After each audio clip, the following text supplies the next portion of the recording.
ಸಚಿವ ಹಾಲಿ ಶಾಸಕರಾದಂತಹ ಮುನಿರತ್ನವರ ಬಂಧನ ಆಗಿದೆ. ದಲಿತ ವಿರೋಧಿ ಹೇಳಿಕೆ ಮತ್ತು ಮಹಿಳಾ ಅವಹೇಳನ ಮಾಡಿದ್ದಾರೆ ಅನ್ನುವಂಥ ಆರೋಪ ಅವರ ಮೇಲೆ ಆಗಿರ್ತಕ್ಕಂಥದ್ದು. ಈ ಬಗ್ಗೆ ಮಾತನಾಡೋದಕ್ಕೆ ಆರ್ ನಗರದ ಕಾಂಗ್ರೆಸ್ ಅಭ್ಯರ್ಥಿಯಾಗಿದ್ದಂಥ ಕುಸುಮ ಹನುಮಂತರಾಯಪ್ಪ ಅವರು ಇದ್ದಾರೆ. ಅವ್ರನ್ನ ಮಾತನಾಡ್ಸೋಣ. ಮೇಡಮ್, ತಮ್ಮ ಗಮನಕ್ಕೆ ಬಂದಿದೆ, ಪ್ರಮುಖವಾಗಿ ಮಾಜಿ ಸಚಿವರಾದಂಥ ಮುನಿರತ್ನವರು ಆಡಿರ್ತಕ್ಕಂಥ ಮಾತುಗಳನ್ನು ತಾವು ಕೇಳಿಸ್ಕೊಂಡಿದ್ದಾರೆ ಅನ್ಕೋತೀನಿ. ಒಕ್ಕಲಿಗರ ಬಗ್ಗೆ ಮಾತನಾಡಿದ್ದಾರೆ, ಮಹಿಳೆಯರ ಬಗ್ಗೆ ಮಾತನಾಡಿದ್ದಾರೆ, ದಲಿತರ ಬಗ್ಗೆ ಮಾತನಾಡಿದ್ದಾರೆ. ಈ ರೀತಿಯ ಪ್ರಕರಣಗಳು ಮೊದಲ ಬಾರಿ ಆಗಿರತಕ್ಕಂಥದ್ದು ಅಲ್ಲ. ನಮಗೆ ಇವತ್ತು ಗುತ್ತಿಗೆದಾರರು ಹೊರಗಡೆ ಬಂದು ಧೈರ್ಯ ಮಾಡಿ ಅವರ ಮೇಲೆ ಆಗಿರುವಂಥ ಅತ್ಯಾಚಾರವನ್ನ ಅವರು ಬಂದು ಹೊರಗಡೆ ಹೇಳಿದ್ದಕ್ಕೆ ಇವತ್ತು ಎಲ್ರಿಗೂ ಸಮಾಜದಲ್ಲಿ ಗೊತ್ತಾಗಿದೆ ಯಾವ ರೀತಿ ಪದಬಳಕೆಯನ್ನ ಮಾಡಿದ್ದಾರೆ, ಯಾವ ರೀತಿ ಅಸಭ್ಯವಾಗಿ ಮಾತಾಡಿದ್ದಾರೆ, ಅಸಂವಿಧಾನಿಕವಾಗಿ ಜಾತಿನ ಹಿಡಿದು ಮಾತಾಡಿದ್ದಾರೆ. ಸೊ ಇದನ್ನ ಇವಾಗ ಹೊರಗಡೆ ಬಂದಿದೆ, ಸಮಾಜಕ್ಕೆ ಕೂಡ ಗೊತ್ತಾಗಬೇಕು ಯಾವ ರೀತಿಯಾದಂಥ ಜನಪ್ರತಿನಿಧಿಯನ್ನು ಅವರು ಆಯ್ಕೆ ಮಾಡಿದ್ದಾರೆ ಅಂತ. ಬಹುತೇಕ ಕಾಂಗ್ರೆಸ್ ಅಭ್ಯರ್ಥಿ ಮತ್ತು ಕಾಂಗ್ರೆಸ್ ಪಕ್ಷದಿಂದ ಷಡ್ಯಂತ್ರ ಆಗಿದೆ, ನನ್ನ ಬಗ್ಗೆ ದ್ವೇಷದ ರಾಜಕಾರಣ ಮಾಡ್ತಾ ಇದ್ದಾರೆ, 3 ದಿನ ಬೇಲ್ ಸಿಗೋದಿಲ್ಲ ಅನ್ನೋ ಕಾರಣಕ್ಕೋಸ್ಕರ ನನ್ನನ್ನು ಈಗ ಬಂಧನ ಮಾಡಿದ್ದಾರೆ, ಹಳೆ ಪ್ರಕರಣ ಅನ್ನೋ ಮಾತನ್ನು ಹೇಳ್ತಾ ಇದ್ದಾರೆ. ಅಲ್ಲ, ಅವರು ಮೊನ್ನೆ ಕಂಪ್ಲೇಂಟ್ ಅನ್ನ ಕೊಟ್ಟಿದ್ದಾರೆ. ಸೊ ಪೊಲೀಸ್ ಅವರು ಸೂಕ್ತವಾದ ಕ್ರಮವನ್ನ ಅಕಾರ್ಡಿಂಗ್ ಟು ಲಾ ಏನಾಗಿರುತ್ತೆ ಅದನ್ನ ಸೂಕ್ತವಾಗಿ ತೆಗೆದುಕೊಂಡಿದ್ದಾರೆ. ಅದೇ ನಾವು ಬೇಗ ಅರೆಸ್ಟ್ ಮಾಡಿದ್ರು ಕೂಡ ಬೇಗ ಅರೆಸ್ಟ್ ಮಾಡಿದ್ರು ಅಂತ ಹೇಳ್ತೀರಾ, ಮಾಡಿಲ್ಲ ಅಂತ ಅಂದ್ರೆ ನೋಡಿ ಇವರೇನೋ ಕ್ರಮನೇ ತೆಗೆದುಕೊಳ್ಳಿಲ್ಲ ಅಂತ ಹೇಳ್ತಾರೆ. ಸೊ ಆರೋಪಗಳು ಮಾಡ್ತಿರ್ತಾರೆ, ಆದ್ರೆ ಪೊಲೀಸ್ ಅವರು ಏನು ಸೂಕ್ತವಾಗಿ ಕಾನೂನುಬದ್ಧವಾಗಿ ಏನು ಕ್ರಮವನ್ನು ತೆಗೆದುಕೊಳ್ಬೇಕು ಅದನ್ನ ಖಂಡಿತವಾಗ್ಲೂ ತೆಗೆದುಕೊಂಡಿದ್ದಾರೆ ಅಂತ ನಾನು ಅನ್ಕೊಂಡಿದ್ದೀನಿ. ಚುನಾವಣಾ ಸಂದರ್ಭದಲ್ಲಿ ತಮ್ಮ ಮೇಲೂ ಕೂಡ ಒಂದಷ್ಟು ದೌರ್ಜನ್ಯವನ್ನು ಕಿರುಕುಳವನ್ನು ಕೊಡುವಂತ ಕೆಲಸ ಮಾಡಿದ್ರು, ತಮ್ಮ ಪ್ರಚಾರಕ್ಕೆ ಬಿಡಲಿಲ್ಲ. ಆ ಮಹಿಳೆ ಅಭ್ಯರ್ಥಿ ಅನ್ನುವಂಥದ್ದನ್ನು ಲೆಕ್ಕಿಸದೆ ಒಂದಷ್ಟು ಅವಾಚ್ಯ ಪದಗಳನ್ನ ಮಾತನಾಡಿದ್ದನ್ನು ಕೂಡ ಡಿ ಕೆ ಸುರೇಶ್ ಅವರು ವಿಡಿಯೋ ಬಿಡುಗಡೆಯನ್ನು ಮಾಡಿದ್ರು. ಈ ತರಹದ ಮಹಿಳಾ ವಿರೋಧಿ ನಡೆ ಮುಂಚೆಯಿಂದನೂ ಇದೆಯಾ ಅಂತ ಸರ್? ಅಲ್ಲ, ನಾನು ಚುನಾವಣೆಗೆ ನಿಂತ ಸಂದರ್ಭದಲ್ಲೂ ಕೂಡ ಬಹಳಷ್ಟು ಬಾರಿ ಇದೇ ರೀತಿಯಾದಂಥ ವಾತಾವರಣ ರಾಜರಾಜೇಶ್ವರಿ ನಗರ ಕ್ಷೇತ್ರದಲ್ಲಿ ನಡೆದಿತ್ತು. ನಾನು ಕೂಡ ಪ್ರಚಾರಕ್ಕೆ ಹೋದಂಥ ಸಂದರ್ಭದಲ್ಲಿ ಹಲವಾರು ಬಾರಿ ನಾವು ಪೊಲೀಸ್ ಸ್ಟೇಷನ್ ಎದುರುಗಡೆ ಹೋಗಿ ಪ್ರತಿಭಟನೆಯನ್ನು ಕೂಡ ಮಾಡಿದ್ದೇವೆ. ಸಾಕಷ್ಟು ಬಾರಿ ನಮಗೂ ಕೂಡ ಹೆಣ್ಮಕ್ಳನ್ನ ಬಿಡಿಸಿ ಕೆಟ್ಟ ಪದಗಳನ್ನು ಉಪಯೋಗಿಸಿ ಬಯಸುವಂಥ ಕೆಲಸ ಅವರ ಶಿಷ್ಯಂದ್ರ, ಅವರ ಚೇಲಾಗಳು ಅಂತ ಏನು ಹೇಳ್ತಾರೆ, ಅವ್ರುಗಳೆಲ್ಲರೂ ಕೂಡ ಮಾಡಿದ್ರು. ಆವಾಗಲೂ ಕೂಡ ನಾವು ಪ್ರತಿಭಟಿಸಿದ್ವಿ. ಬಹುಶಃ ಬಹಳ ದುಃಖ ಆಗತ್ತೆ, ಈ ಸಮಾಜದಲ್ಲಿ ಹೆಣ್ಣಿಗೆ ತಾಯಿಯ ಗೌರವ ಸ್ಥಾನ ಇದೆ ಅಂತ ಸಂದರ್ಭದಲ್ಲಿ ಈ ರೀತಿಯಾಗಿ ಅಷ್ಟು ಕೀಳು ಮಟ್ಟದ ಭಾಷೆ ಕೇಳಲಿಕ್ಕೂ ಸಾಧ್ಯ ಇಲ್ಲ. ರಾಜಕಾರಣವನ್ನ ಬಿಟ್ಟರೂ ಕೂಡ ಎಲ್ಲೋ ಒಂದ್ ಕಡೆ ಒಬ್ಬ ಮಹಿಳೆಯಾಗಿ ಆ ಆಡಿಯೋಗಳನ್ನ ಕೇಳಿಸ್ಕೊಳ್ಳೋದಕ್ಕೂ ಸಾಧ್ಯ ಇಲ್ಲ. ಅಷ್ಟೊಂದು ಅಸಭ್ಯಕರವಾಗಿರುವಂತ ಅಸಹ್ಯ ಬರುವಂತ ಮಾತುಗಳನ್ನ ಆಡಿದ್ದಾರೆ. ಜನಪ್ರತಿನಿಧಿ ಅಂತ ಇಂಥ ಮಾತನ್ನ ನಿರೀಕ್ಷೆ ಅಂತೂ ಖಂಡಿತವಾಗ್ಲೂ ಯಾರು ಮಾಡಿರಲಿಲ್ಲ. ಗುತ್ತಿಗೆದಾರರ ಪ್ರಕಾರ ಲಂಚಕ್ಕೆ ಬೇಡಿಕೆ ಇಟ್ಟಿದ್ರೆ ಅನ್ನುವಂಥದ್ದು 40% ಕಮಿಷನ್ ಆರೋಪ ಏನು ಮಾಡ್ತಾ ಇದ್ರಿ ಮತ್ತು ಅನಧಿಕೃತ ಕಾಮಗಾರಿಗಳನ್ನು ಮಾಡಿಸ್ಕೊಂಡು ಹೆಚ್ಚುವರಿ ಬಿಲ್ಗಳನ್ನು ಮಾಡಿಸ್ಕೊಂಡಿದ್ರು ಅನ್ನೋ ಆರೋಪ ಹಿಂದೆ ಅವ್ರ ಮೇಲೆ ಏನು ಕೇಳಿಬಂದಿತ್ತು, ಈಗ ಅದು ಸಾಬೀತಾಗ್ತಾ ಇದೆಯಾ ಅಂತ?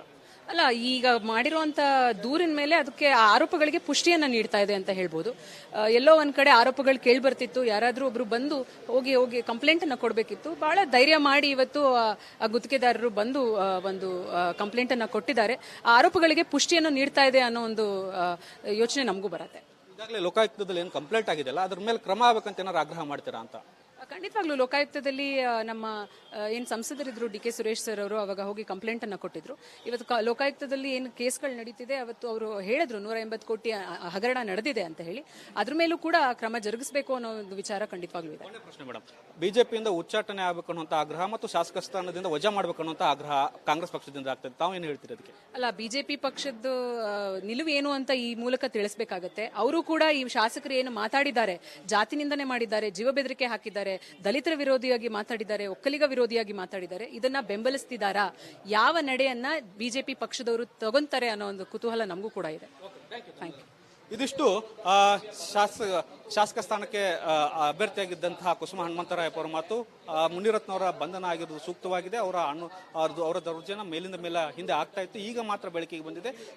ಬಿಜೆಪಿ ತನ್ನ ನಿಲುವನ್ನು ಸ್ಪಷ್ಟಪಡಿಸಬೇಕು ಅನ್ನುವಂಥ ಮಾತನ್ನ ಹೇಳ್ತಾ ಇದ್ದಾರೆ. ಕ್ಯಾಮರಾಮನ್ ಮಂಜುನಾಥ್ ಜೊತೆ ಬಸವರಾಜ್, ಸೆಂಟಿಮೀಟರ್ ರಿಪಬ್ಲಿಕ್ ಕಡೆ, ಇದು ನಿಮ್ಮ ಧ್ವನಿ. ಸಚಿವ ಹಾಲಿ ಶಾಸಕರಾದಂತಹ ಮುನಿರತ್ನವರ ಬಂಧನ ಆಗಿದೆ. ದಲಿತ ವಿರೋಧಿ ಹೇಳಿಕೆ ಮತ್ತು ಮಹಿಳಾ ಅವಹೇಳನ ಮಾಡಿದ್ದಾರೆ ಅನ್ನುವಂಥ ಆರೋಪ ಅವರ ಮೇಲೆ ಆಗಿರ್ತಕ್ಕಂಥದ್ದು. ಈ ಬಗ್ಗೆ ಮಾತನಾಡೋದಕ್ಕೆ ಆರ್ ನಗರದ ಕಾಂಗ್ರೆಸ್ ಅಭ್ಯರ್ಥಿಯಾಗಿದ್ದಂಥ ಕುಸುಮ ಹನುಮಂತರಾಯಪ್ಪ ಅವರು ಇದ್ದಾರೆ. ಅವ್ರನ್ನ ಮಾತನಾಡ್ಸೋಣ. ಮೇಡಮ್, ತಮ್ಮ ಗಮನಕ್ಕೆ ಬಂದಿದೆ, ಪ್ರಮುಖವಾಗಿ ಮಾಜಿ ಸಚಿವರಾದಂಥ ಮುನಿರತ್ನವರು ಆಡಿರ್ತಕ್ಕಂಥ ಮಾತುಗಳನ್ನು ತಾವು ಕೇಳಿಸ್ಕೊಂಡಿದ್ರು ಅನ್ಕೋತೀನಿ. ಒಕ್ಕಲಿಗರ ಬಗ್ಗೆ ಮಾತನಾಡಿದ್ದಾರೆ, ಮಹಿಳೆಯರ ಬಗ್ಗೆ ಮಾತನಾಡಿದ್ದಾರೆ, ದಲಿತರ ಬಗ್ಗೆ ಮಾತನಾಡಿದ್ದಾರೆ. ಈ ರೀತಿಯ ಪ್ರಕರಣಗಳು ಮೊದಲ ಬಾರಿ ಆಗಿರತಕ್ಕಂಥದ್ದು ಅಲ್ಲ. ನಮಗೆ ಇವತ್ತು ಗುತ್ತಿಗೆದಾರರು ಹೊರಗಡೆ ಬಂದು ಧೈರ್ಯ ಮಾಡಿ ಅವರ ಮೇಲೆ ಆಗಿರುವಂಥ ಅತ್ಯಾಚಾರವನ್ನ ಅವರು ಬಂದು ಹೊರಗಡೆ ಹೇಳಿದ್ದಕ್ಕೆ ಇವತ್ತು ಎಲ್ರಿಗೂ ಸಮಾಜದಲ್ಲಿ ಗೊತ್ತಾಗಿದೆ ಯಾವ ರೀತಿ ಪದಬಳಕೆಯನ್ನ ಮಾಡಿದ್ದಾರೆ, ಯಾವ ರೀತಿ ಅಸಭ್ಯವಾಗಿ ಮಾತಾಡಿದ್ದಾರೆ, ಅಸಂವಿಧಾನಿಕವಾಗಿ ಜಾತಿನ ಹಿಡಿದು ಮಾತಾಡಿದ್ದಾರೆ. ಸೊ ಇದನ್ನ ಇವಾಗ ಹೊರಗಡೆ ಬಂದಿದೆ, ಸಮಾಜಕ್ಕೆ ಕೂಡ ಗೊತ್ತಾಗಬೇಕು ಯಾವ ರೀತಿಯಾದಂಥ ಜನಪ್ರತಿನಿಧಿಯನ್ನು ಅವರು ಆಯ್ಕೆ ಮಾಡಿದ್ದಾರೆ ಅಂತ. ಬಹುತೇಕ ಕಾಂಗ್ರೆಸ್ ಅಭ್ಯರ್ಥಿ ಮತ್ತು ಕಾಂಗ್ರೆಸ್ ಪಕ್ಷದಿಂದ ಷಡ್ಯಂತ್ರ ಆಗಿದೆ ನನ್ನ ಬಗ್ಗೆ, ದ್ವೇಷದ ರಾಜಕಾರಣ ಮಾಡ್ತಾ ಇದ್ದಾರೆ, 3 ದಿನ ಬೇಲ್ ಸಿಗೋದಿಲ್ಲ ಅನ್ನೋ ಕಾರಣಕ್ಕೋಸ್ಕರ ನನ್ನನ್ನು ಈಗ ಬಂಧನ ಮಾಡಿದ್ದಾರೆ, ಹಳೆ ಪ್ರಕರಣ ಅನ್ನೋ ಮಾತನ್ನು ಹೇಳ್ತಾ ಇದ್ದಾರೆ. ಅಲ್ಲ, ಅವರು ಮೊನ್ನೆ ಕಂಪ್ಲೇಂಟ್ ಅನ್ನ ಕೊಟ್ಟಿದ್ದಾರೆ. ಸೊ ಪೊಲೀಸ್ ಅವರು ಸೂಕ್ತವಾದ ಕ್ರಮವನ್ನ ಅಕಾರ್ಡಿಂಗ್ ಟು ಲಾ ಏನಾಗಿರುತ್ತೆ ಅದನ್ನ ಸೂಕ್ತವಾಗಿ ತೆಗೆದುಕೊಂಡಿದ್ದಾರೆ. ಅದೇ ನಾವು ಬೇಗ ಅರೆಸ್ಟ್ ಮಾಡಿದ್ರು ಕೂಡ ಬೇಗ ಅರೆಸ್ಟ್ ಮಾಡಿದ್ರು ಅಂತ ಹೇಳ್ತೀರಾ, ಮಾಡಿಲ್ಲ ಅಂತ ಅಂದ್ರೆ ನೋಡಿ ಇವ್ರೇನೋ ಕ್ರಮನೇ ತೆಗೆದುಕೊಳ್ಳಿಲ್ಲ ಅಂತ ಹೇಳ್ತಾರೆ. ಸೊ ಆರೋಪಗಳು ಮಾಡ್ತಿರ್ತಾರೆ, ಆದ್ರೆ ಪೊಲೀಸ್ ಅವರು ಏನು ಸೂಕ್ತವಾಗಿ ಕಾನೂನುಬದ್ಧವಾಗಿ ಏನು ಕ್ರಮವನ್ನು ತೆಗೆದುಕೊಳ್ಬೇಕು ಅದನ್ನ ಖಂಡಿತವಾಗ್ಲೂ ತೆಗೆದುಕೊಂಡಿದ್ದಾರೆ ಅಂತ ನಾನು ಅನ್ಕೊಂಡಿದ್ದೀನಿ. ಚುನಾವಣಾ ಸಂದರ್ಭದಲ್ಲಿ ತಮ್ಮ ಮೇಲೂ ಕೂಡ ಒಂದಷ್ಟು ದೌರ್ಜನ್ಯವನ್ನು ಕಿರುಕುಳವನ್ನು ಕೊಡುವಂತ ಕೆಲಸ ಮಾಡಿದ್ರು, ತಮ್ಮ ಪ್ರಚಾರಕ್ಕೆ ಬಿಡಲಿಲ್ಲ, ಆ ಮಹಿಳೆಯ ಅಭ್ಯರ್ಥಿ ಅನ್ನುವಂಥದ್ದನ್ನು ಲೆಕ್ಕಿಸದೆ ಒಂದಷ್ಟು ಅವಾಚ್ಯ ಪದಗಳನ್ನ ಮಾತನಾಡಿದ್ದನ್ನು ಕೂಡ ಡಿ ಕೆ ಸುರೇಶ್ ಅವರು ವಿಡಿಯೋ ಬಿಡುಗಡೆಯನ್ನು ಮಾಡಿದ್ರು.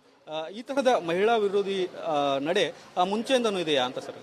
ಅಲ್ಲ, ನಾನು ಚುನಾವಣೆಗೆ ನಿಂತ ಸಂದರ್ಭದಲ್ಲೂ ಕೂಡ ಬಹಳಷ್ಟು ಬಾರಿ ಇದೇ ರೀತಿಯಾದಂಥ ವಾತಾವರಣ ರಾಜರಾಜೇಶ್ವರಿ ನಗರ ಕ್ಷೇತ್ರದಲ್ಲಿ ನಡೆದಿತ್ತು. ನಾನು ಕೂಡ ಪ್ರಚಾರಕ್ಕೆ ಹೋದಂಥ ಸಂದರ್ಭದಲ್ಲಿ ಹಲವಾರು ಬಾರಿ ನಾವು ಪೊಲೀಸ್ ಸ್ಟೇಷನ್ ಎದುರುಗಡೆ ಹೋಗಿ ಪ್ರತಿಭಟನೆಯನ್ನು ಕೂಡ ಮಾಡಿದ್ದೇವೆ. ಸಾಕಷ್ಟು ಬಾರಿ ನಮಗೂ ಕೂಡ ಹೆಣ್ಮಕ್ಳನ್ನ ಬಿಡಿಸಿ ಕೆಟ್ಟ ಪದಗಳನ್ನು ಉಪಯೋಗಿಸಿ ಬಯಸುವಂಥ ಕೆಲಸ ಅವರ ಶಿಷ್ಯಂದ್ರ ಅವರ ಚೇಲಾಗಳು ಅಂತ ಏನು ಹೇಳ್ತಾರೆ ಅವ್ರುಗಳೆಲ್ಲರೂ ಕೂಡ ಮಾಡಿದ್ರು. ಆವಾಗಲೂ ಕೂಡ ನಾವು ಪ್ರತಿಭಟಿಸಿದ್ವಿ. ಬಹುಶಃ ಬಹಳ ದುಃಖ ಆಗತ್ತೆ. ಈ ಸಮಾಜದಲ್ಲಿ ಹೆಣ್ಣಿಗೆ ತಾಯಿಯ ಗೌರವ ಸ್ಥಾನ ಇದೆ. ಅಂತ ಸಂದರ್ಭದಲ್ಲಿ ಈ ರೀತಿಯಾಗಿ ಅಷ್ಟು ಕೀಳು ಮಟ್ಟದ ಭಾಷೆ ಕೇಳಲಿಕ್ಕೂ ಸಾಧ್ಯ ಇಲ್ಲ. ರಾಜಕಾರಣವನ್ನ ಬಿಟ್ಟರೂ ಕೂಡ ಎಲ್ಲೋ ಒಂದ್ ಕಡೆ ಒಬ್ಬ ಮಹಿಳೆಯಾಗಿ ಆ ಆಡಿಯೋಗಳನ್ನ ಕೇಳಿಸ್ಕೊಳ್ಳೋದಕ್ಕೂ ಸಾಧ್ಯ ಇಲ್ಲ. ಅಷ್ಟೊಂದು ಅಸಭ್ಯಕರವಾಗಿರುವಂತ ಅಸಹ್ಯ ಬರುವಂತ ಮಾತುಗಳನ್ನ ಆಡಿದ್ದಾರೆ. ಜನಪ್ರತಿನಿಧಿ ಅಂತ ಇಂಥ ಮಾತನ್ನ ನಿರೀಕ್ಷೆ ಅಂತೂ ಖಂಡಿತವಾಗ್ಲೂ ಯಾರು ಮಾಡಿರಲಿಲ್ಲ. ಗುತ್ತಿಗೆದಾರರ ಪ್ರಕಾರ ಲಂಚಕ್ಕೆ ಬೇಡಿಕೆ ಇಟ್ಟಿದ್ರೆ ಅನ್ನುವಂಥದ್ದು 40% ಕಮಿಷನ್ ಆರೋಪ ಏನು ಮಾಡ್ತಾ ಇದ್ರಿ ಮತ್ತು ಅನಧಿಕೃತ ಕಾಮಗಾರಿಗಳನ್ನು ಮಾಡಿಸ್ಕೊಂಡು ಹೆಚ್ಚುವರಿ ಬಿಲ್ಗಳನ್ನು ಮಾಡಿಸ್ಕೊಂಡಿದ್ರು ಅನ್ನೋ ಆರೋಪ ಹಿಂದೆ ಅವ್ರ ಮೇಲೆ ಕೇಳಿ ಬಂದಿತ್ತು. ಈಗ ಅದು ಸಾಬೀತಾಗ್ತಾ ಇದೆಯಾ ಅಂತ? ಅಲ್ಲ, ಈಗ ಮಾಡಿರುವಂತ ದೂರಿನ ಮೇಲೆ ಅದಕ್ಕೆ ಆರೋಪಗಳಿಗೆ ಪುಷ್ಟಿಯನ್ನ ನೀಡ್ತಾ ಇದೆ ಅಂತ ಹೇಳ್ಬೋದು.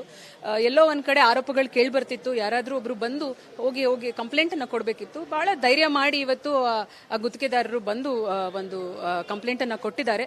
ಆ ಆರೋಪಗಳಿಗೆ ಪುಷ್ಟಿಯನ್ನು ನೀಡ್ತಾ ಇದೆ ಅನ್ನೋ ಒಂದು ಯೋಚನೆ ನಮಗೂ ಬರುತ್ತೆ. ಈಗಾಗಲೇ ಲೋಕಾಯುಕ್ತದಲ್ಲಿ ಏನು ಕಂಪ್ಲೇಂಟ್ ಆಗಿದೆಯಲ್ಲ ಅದ್ರ ಮೇಲೆ ಕ್ರಮ ಆಗ್ಬೇಕಂತ ಏನಾದ್ರು ಆಗ್ರಹ ಮಾಡ್ತೀರಾ ಅಂತ? ಖಂಡಿತವಾಗ್ಲೂ ಲೋಕಾಯುಕ್ತದಲ್ಲಿ ನಮ್ಮ ಏನು ಸಂಸದರಿದ್ರು ಡಿ ಕೆ ಸುರೇಶ್ ಸರ್ ಅವರು ಅವಾಗ ಹೋಗಿ ಕಂಪ್ಲೇಂಟ್ ಅನ್ನ ಕೊಟ್ಟಿದ್ರು. ಇವತ್ತು ಲೋಕಾಯುಕ್ತದಲ್ಲಿ ಏನು ಕೇಸ್ಗಳು ನಡೀತಿದೆ ಅವತ್ತು ಅವರು ಹೇಳಿದ್ರು 180 ಕೋಟಿ ಹಗರಣ ನಡೆದಿದೆ ಅಂತ ಹೇಳಿ. ಅದ್ರ ಮೇಲೂ ಕೂಡ ಕ್ರಮ ಜರುಗಿಸಬೇಕು ಅನ್ನೋ ಒಂದು ವಿಚಾರ ಖಂಡಿತವಾಗ್ಲೂ ಇದೆ. ಪ್ರಶ್ನೆ ಮೇಡಮ್, ಬಿಜೆಪಿಯಿಂದ ಉಚ್ಚಾಟನೆ ಆಗಬೇಕು ಅನ್ನುವಂತ ಆಗ್ರಹ ಮತ್ತು ಶಾಸಕ ಸ್ಥಾನದಿಂದ ವಜಾ ಮಾಡಬೇಕು ಅನ್ನುವಂತ ಆಗ್ರಹ ಕಾಂಗ್ರೆಸ್ ಪಕ್ಷದಿಂದ ಆಗ್ತದೆ, ತಾವು ಏನು ಹೇಳ್ತೀರಿ ಅದಕ್ಕೆ? ಅಲ್ಲ, ಬಿಜೆಪಿ ಪಕ್ಷದ ನಿಲುವು ಏನು ಅಂತ ಈ ಮೂಲಕ ತಿಳಿಸಬೇಕಾಗತ್ತೆ. ಅವರು ಕೂಡ ಈ ಶಾಸಕರು ಏನು ಮಾತಾಡಿದ್ದಾರೆ, ಜಾತಿ ನಿಂದನೆ ಮಾಡಿದ್ದಾರೆ, ಜೀವ ಬೆದರಿಕೆ ಹಾಕಿದ್ದಾರೆ, ದಲಿತರ ವಿರೋಧಿಯಾಗಿ ಮಾತಾಡಿದ್ದಾರೆ, ಒಕ್ಕಲಿಗ ವಿರೋಧಿಯಾಗಿ ಮಾತಾಡಿದ್ದಾರೆ, ಇದನ್ನ ಬೆಂಬಲಿಸ್ತಿದ್ದಾರಾ? ಯಾವ ನಡೆಯನ್ನ ಬಿಜೆಪಿ ಪಕ್ಷದವರು ತಗೊಂತಾರೆ ಅನ್ನೋ ಒಂದು ಕುತೂಹಲ ನಮಗೂ ಕೂಡ ಇದೆ. Thank you. ಇದಿಷ್ಟು ಶಾಸಕ ಸ್ಥಾನಕ್ಕೆ ಅಭ್ಯರ್ಥಿಯಾಗಿದ್ದಂತಹ ಕುಸುಮ ಹನುಮಂತರಾಯಪ್ಪ ಅವರ ಮಾತು. ಮುನಿರತ್ನ ಅವರ ಬಂಧನ ಆಗಿರೋದು ಸೂಕ್ತವಾಗಿದೆ. ಅವರ ದೌರ್ಜನ್ಯ ಮೇಲಿಂದ ಮೇಲೆ ಹಿಂದೆ ಆಗ್ತಾ ಇತ್ತು, ಈಗ ಮಾತ್ರ ಬೆಳಕಿಗೆ ಬಂದಿದೆ. ಬಿಜೆಪಿ ತನ್ನ ನಿಲುವನ್ನ ಸ್ಪಷ್ಟಪಡಿಸಬೇಕು ಅನ್ನುವಂಥ ಮಾತನ್ನ ಹೇಳ್ತಾ ಇದ್ದಾರೆ. ಕ್ಯಾಮರಾಮನ್ ಮಂಜುನಾಥ್ ಜೊತೆ ಬಸವರಾಜ್, ಸಂತಮಠ ರಿಪಬ್ಲಿಕ್ ಕಡೆ, ಇದು ನಿಮ್ಮ ಧ್ವನಿ.